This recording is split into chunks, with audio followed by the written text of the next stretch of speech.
kembali ke akar penyebab bau badan. Ada bakteri dan ada keringat Keringat. yang banyak. Jadi tinggal menangani dua hal itu. Mau yang mana dulu? Bakteri dulu apa Boleh, keringat dulu? bakteri dulu.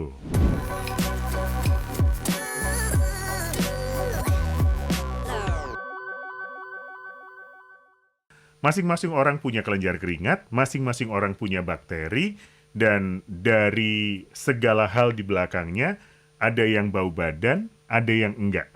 Tergantung Iya, banyak hal tadi. Oke. iya betul. Buat yang bau badan, apa yang harus dilakukan? Biar tidak menyengat. Nah, kembali ke akar penyebab bau badan. Ada bakteri dan ada keringat Keringat. yang banyak. Jadi tinggal menangani dua hal itu. Mau yang mana dulu? Bakteri dulu apa Boleh, keringat dulu? bakteri dulu. Bakteri dulu. Nah, si bakteri baru akan bertumbuh, berkembang biak dengan cepat kalau situasinya kondusif. Kondusif dalam arti makanannya banyak, terus tempatnya enak buat dia. Nah, tempat yang enak itu adalah tempat yang hangat, yang lembab. Jadi kalau misalnya untuk membatasi perkembangbiakannya supaya suasananya tidak kondusif bagi si bakteri, maka kita harus membuat daerah-daerah yang banyak kelenjar apokrinnya itu supaya tidak berada dalam keadaan yang hangat dan lembab. Jadi contoh pakai baju nih atasan misalnya, carilah yang bahannya menyerap keringat, yang bukan tipis apa yang berangin-angin gitu. Nah ini agak sulit di beberapa kalangan yang memang punya kewajiban mau baik secara keagamaan maupun pekerjaan yang harus pakai tangan panjang.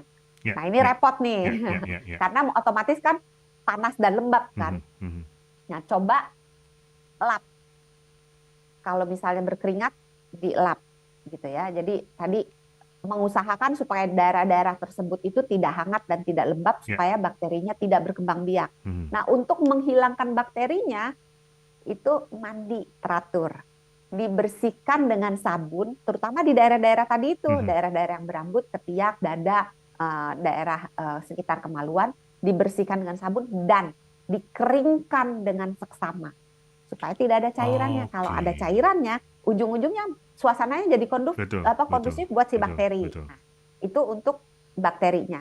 Terus ada beberapa penelitian yang mengatakan bisa dilakukan transplantasi bakteri baik. Karena bakteri kan ada bakteri baik, ada bakteri jahat. Nah, yang penyebab bau badan ini termasuk dalam golongan yang bakteri jahat gitu. Nah, kalau dikasih bakteri baik, maka terjadi perkelahian di antara bakteri itu. Nah, kalau ditambahkan jumlah bakteri baiknya, diharapkan bakteri yang penyebab bau badannya itu kalah. Jumlahnya jadi tambah sedikit gitu. Tapi ini baru berbentuk penelitian awal, apakah bisa diaplikasikan masih butuh riset yang lebih panjang, tapi bahwa telah beredar produk-produk yang dioleskan, prebiotik yang dioleskan, iya, di beberapa di pasaran sudah ada. Kemudian itu menyangkut tentang keringat, menyangkut tentang bakteri supaya jangan bertumbuh kembang dan supaya jumlahnya menurun dengan mandi dan dengan sabun dan dikeringkan dengan seksama. Terus yang kedua adalah berkaitan dengan si keringatnya.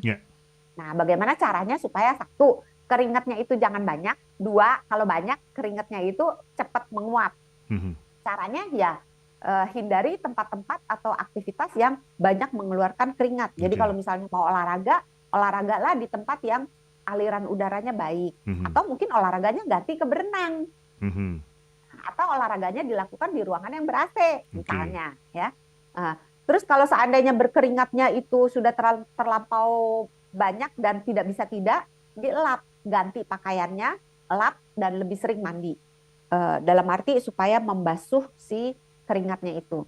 Kemudian kalau memang udah ada keringat, usahakan keringatnya itu menguap dengan cepat dengan cara tadi itu pemilihan pakaian yang longgar, yang bahannya cepat menguap keringat. Kemudian kalau bisa juga warna, karena beberapa warna kan menyerap panas gitu ya, diperhatikan juga. Kemudian perhatikan juga ada nggak penyakit-penyakit yang mendasari. Karena tadi kan diabetes atau hipertiroid, gangguan hormon, bisa juga gangguan tiroid, itu bisa menyebabkan orangnya berkeringat lebih banyak.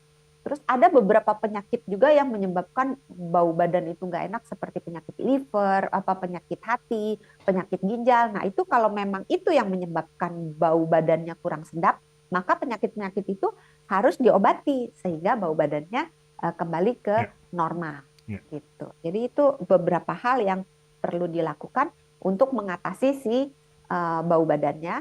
Dan kalau memang perlu, perhatikan dietnya juga, makannya tadi, karena beberapa makanan kan tadi udah ya di Mhm, depan ya, mhm, mhm. makanan yang terlalu pedas atau terlalu panas, kemudian makanan-makanan yang mengandung bawang, segala jenis bawang ya, bawang putih, bawang merah, bawang bombay, makanan-makanan yang mengandung kol, kembang kol, brokoli, terus makanan yang mengandung daging-dagingan, terutama daging merah, itu juga menyebabkan bau badan yang kurang sedap.